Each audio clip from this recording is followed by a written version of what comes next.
প্রথমত ব্লাস্টকে ধন্যবাদ যে আমাদের যে যৌথ প্রকল্প ছিল তার ব্লাস্টের মূল দায়িত্বটাই ছিল যে গবেষণা ডিসেমিনেশন এবং পলিসি মেকারদের সাথে কথা বলা।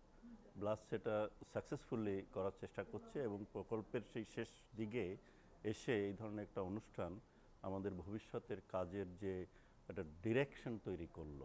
সেই দিক থেকে আমরা মনে করি যে চারটা যে আপনারা ব্রিফিং নোট করেছেন, সেই ব্রিফিং নোটে যে ডিটেইলস রিকমেন্ডেশনগুলি আছে এবং যে অ্যানালাইসিসটা আছে, সেই অ্যানালাইসিসটা ধরে আমরা পরবর্তীকালে সমস্ত সংগঠনগুলো মিলে আরও যারা এই বিষয়ে কাজ করে তাদেরকে যুক্ত করে একটা বৃহত্তর এই বিষয়ে কাজ করার উদ্যোগ নেওয়া যেতে পারে, সেইটাই আজকের আলোচনার মধ্য থেকে এসেছে।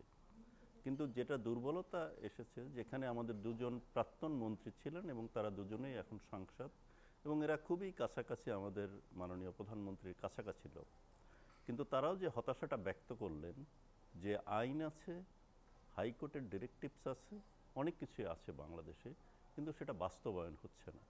তাহলে আমাদের দিক থেকেও আমরা দেখি যে বেসরকারি প্রতিষ্ঠানগুলো আমরা কোনো আইন এবং নীতিমালা করার জন্য যে পর্যায়ে আমরা সক্রিয় থাকি, আইন এবং নীতিমালা হয়ে যাওয়ার পরে আমাদের সক্রিয়তাটাও কেমন জানি কমে যায় এটা বাস্তবায়ন করার জন্য। যদি বাস্তবায়ন না হয় তাহলে কিন্তু জনসাধারণ উপকৃত হলো না।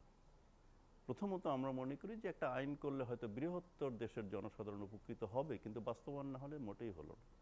সেই কারণে কি করে আইন এবং হাইকোর্টের নির্দেশনাগুলি যেসব পাবলিক ইন্টারেস্ট লিটিগেশনের মধ্য থেকে আসছে, যেমন উচ্ছেদ, পুনর্বাসন ছাড়া উচ্ছেদ করা যাবে না, এই নির্দেশনা কিন্তু হাইকোর্টের আছে, সুপ্রিম কোর্টের আছে, কিন্তু সেটা বাস্তবায়ন হচ্ছে না। তাই কাজেই এই যে আমাদের টোটাল যে একটা গভর্নেন্সের সমস্যা, আমাদের সুশাসনের দুর্বলতা, সেটাকে কি করে আমরা কাজ করতে পারি একসাথে, সেই দিকে আমাদের নজর দিতে হবে। এবং আমরা তো সবাই এখানে যারা আলোচক ছিলেন সম্মানিত, তারা বলেছেন যে শুধু প্রান্তিক বললেই চলে না, খুব ভালোভাবে আমরা শনাক্ত করেছি যে 4 ধরনের প্রান্তিকতা নিয়ে আমরা আলাপ করেছি।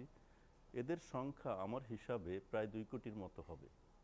তাহলে 2 কোটি মানুষ তো প্রায় 12% লোক, তারও বেশি। তো এরাই সবচেয়ে পিছিয়ে আছে। এই পিছিয়ে পড়া জনগোষ্ঠীকে আইনি সুরক্ষা এবং প্রাতিষ্ঠানিক সুরক্ষার দিতেই হবে।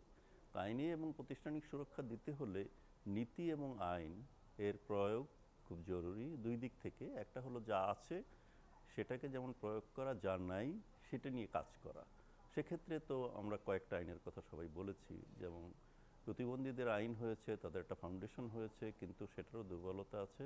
অন্যান্য যে জনগোষ্ঠীর জন্য তাদের নীতিও এবং আইন নেই, সেটার জন্য আমাদের কাজ করতে হবে। কিন্তু আসার কথা হলো, যেটা সবাই উল্লেখ করেছেন, অনেকে আপনাদের ব্লাস্টের প্রেজেন্টেশনেও সেটা উল্লেখ ছিল, যে বিভিন্ন আইন এবং নীতিমালায় বর্তমানে কিছুটা রিফ্লেকশন দেখা যাচ্ছে।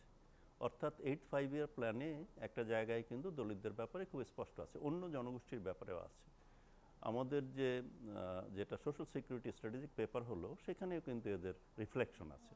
কাজেই বিচ্ছিন্নভাবে সব জায়গায় রিফ্লেকশনগুলি আছে, কিন্তু একটা কম্প্রিহেন্সিভ যেমন ল নাই, একটা কম্প্রিহেন্সিভ নীতিমালা নাই। এই ধরনের সংগঠনগুলোকে কি করে, এই মানুষগুলিকে কি করে আসলে সহায়তা করা যায়, সেই দিক থেকে একটা কম্প্রিহেন্সিভ ডেভেলপমেন্ট প্ল্যানও দরকার এবং সেগ্রিগেটেড বাজেট খুব ইম্পর্টেন্ট।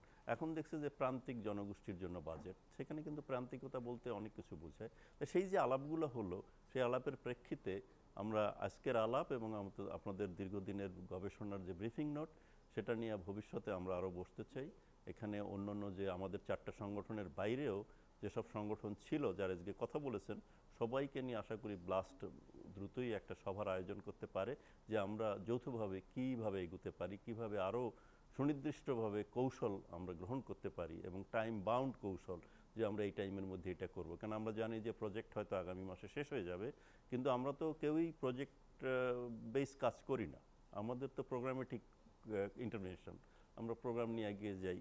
তো আমরা আশা করি যে সেই আলোচনাটা আপনারা উদ্যোগ নেবেন এবং আমরা একটা যৌথভাবে সবাই মিলে কি করে অন্তত মাঝে মাঝে মিট করতে পারি এবং কি ডিরেকশনে কাজ করতে পারি। সবাই ইন্ডিভিজুয়ালি করবে, কিন্তু একটা যৌথভাবে করলে হয় কি, কিছুটা আইডিয়াজের এক্সচেঞ্জ হয় এবং ওভারল্যাপিং হয় না, সেটার দিকে আমরা নজর রাখতে পারি।